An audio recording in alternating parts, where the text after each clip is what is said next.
오늘은 미국의 중국 대응 전략을 알아보기로 하겠습니다.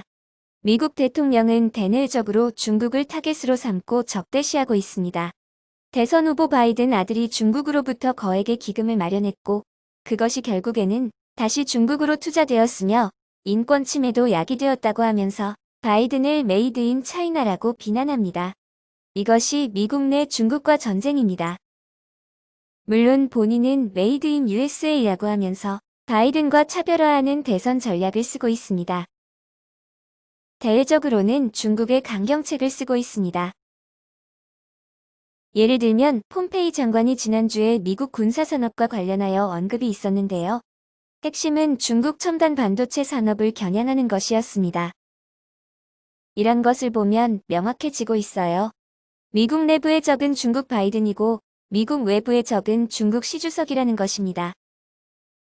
이것이 미국 대통령의 현재 대선 전략이라고 할 수 있습니다.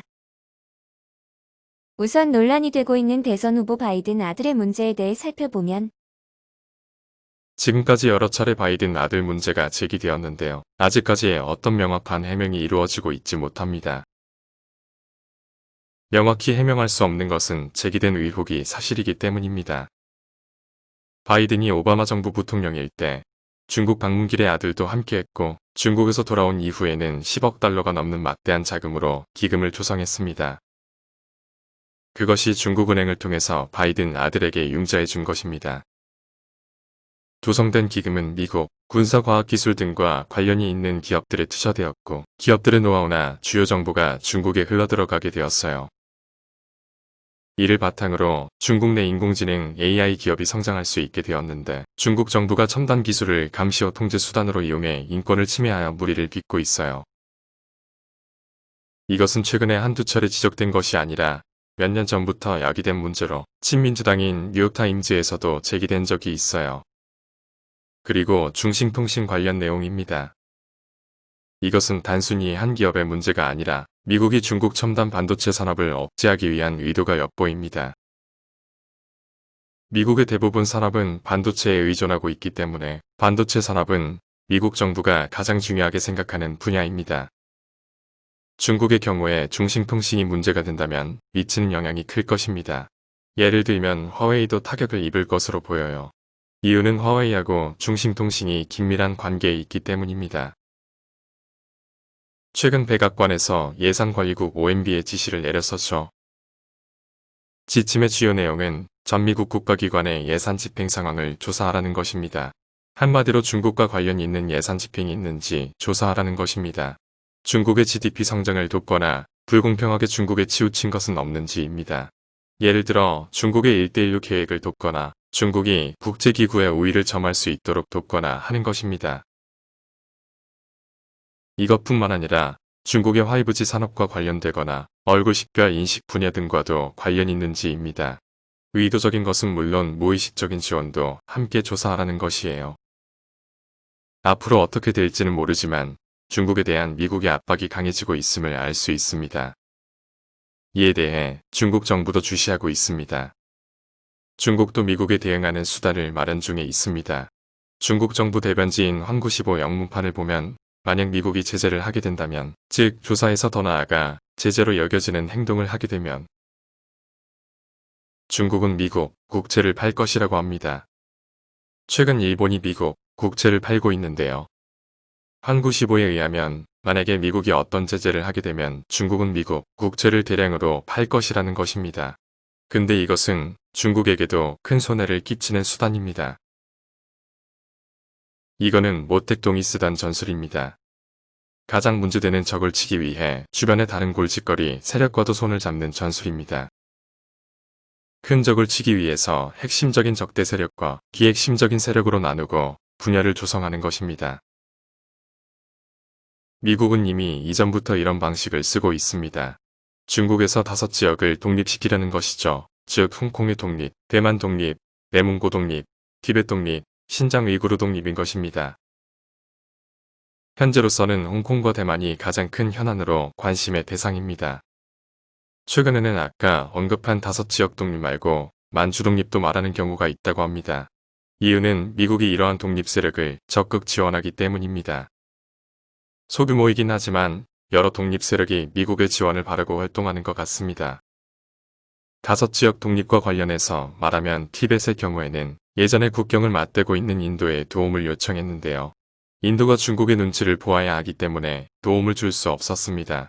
근데 최근에는 인도가 적극적인 행동을 보이고 있습니다. 인도 뒤에는 미국이 있기 때문입니다. 인도는 지금까지 오랜 기간 동안 티벳에 대해 중립적인 입장이었습니다. 비록 인도에 티벳 임시정부를 두는 것은 허용했지만요. 별다른 지원이나 적극적인 행동은 없었습니다. 한마디로 방치한 상태였습니다. 하지만 지금은 눈에 보이게 돕고 있습니다. 미국의 지원이 있기 때문이죠.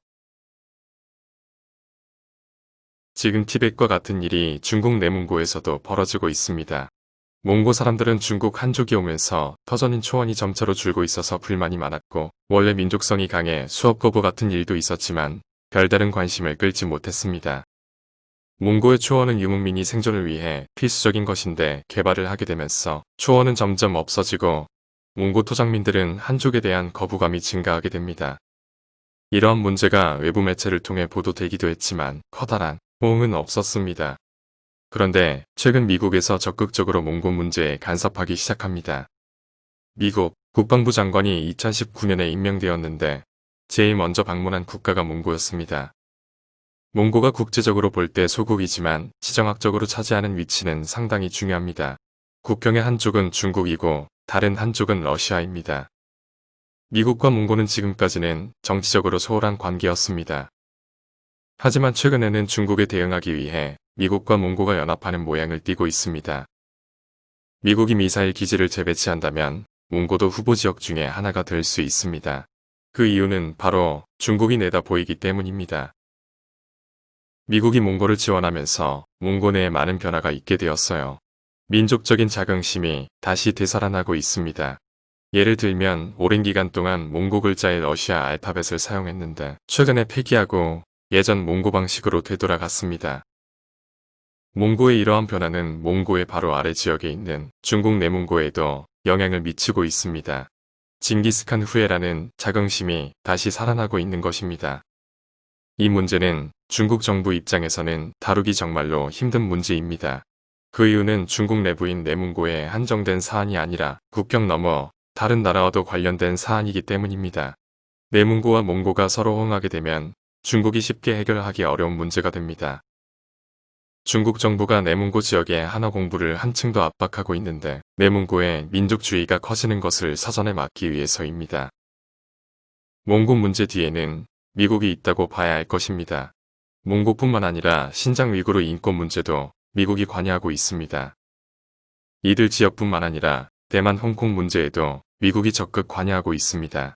대표적으로 대만 홍콩과 관련된 법안이 미국 국회를 통과한 바 있습니다. 약 40여 년간 중국은 사실 너무 편하게 지내왔다고 할 수 있습니다. 미국으로부터 많은 이득을 얻어왔으면서도 미제국주의라고 하면서 북한, 러시아, 이란, 리비아와 손잡고 국제사회에서 미국을 힘들게 해왔습니다. 그리고 최근에 문제된 미국 대선 개입과도 같이 유감스런 행동도 많이 했습니다. 그리고 지금 눈여겨봐야 할 것이 있습니다. 반중국 정서가 일어나고 있는 대만, 홍콩, 티벳, 신장, 몽고 등의 지역에서 안티 중국을 지지하는 세력이 10대들이라는 것입니다. 이들 앞으로 20대, 30대, 40대가 되어 사회를 이끌 세대라는 점입니다. 반중국 정서가 쉽게 사라지지 않을 수 있다는 것입니다.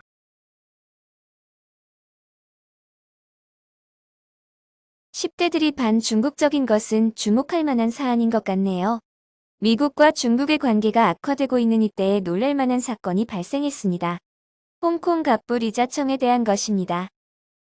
리자청이 북경과 상해 지역의 노른자의 땅을 처분했다고 합니다. 부동산을 팔아 현금화했는데 약 500억 인민피 정도 된다고 합니다. 리자청이 부동산을 처분한 것은 하루 이틀 된 사안이 아니기 때문에 특별하지는 않지만 관심을 끄는 것은 첫째는 예전과 비교해 볼 때 500억 인민폐일이는 처분 규모가 너무 크다는 것이고 둘째는 그간의 행적과 비교를 보면 리자청이 중국 내 산업을 신속하게 정리하려는 것은 아닌지 의심스럽다는 점입니다. 리자청이 중국 북쪽에서 남쪽에 이르기까지 관련된 사업들을 정리하고 있는 것이 보입니다. 대략 추정해보면 1000억 인민피 이상은 될 것 같습니다. 스위스 연구기관에서 중국, 동북아, 미국 등 세계 지역에 위치한 기업을 대상으로 조사했는데요. 조사 결과 6성급 이상의 대기업들 중에서 현재 이전을 검토 중인 기업은 중국밖에 없다고 합니다.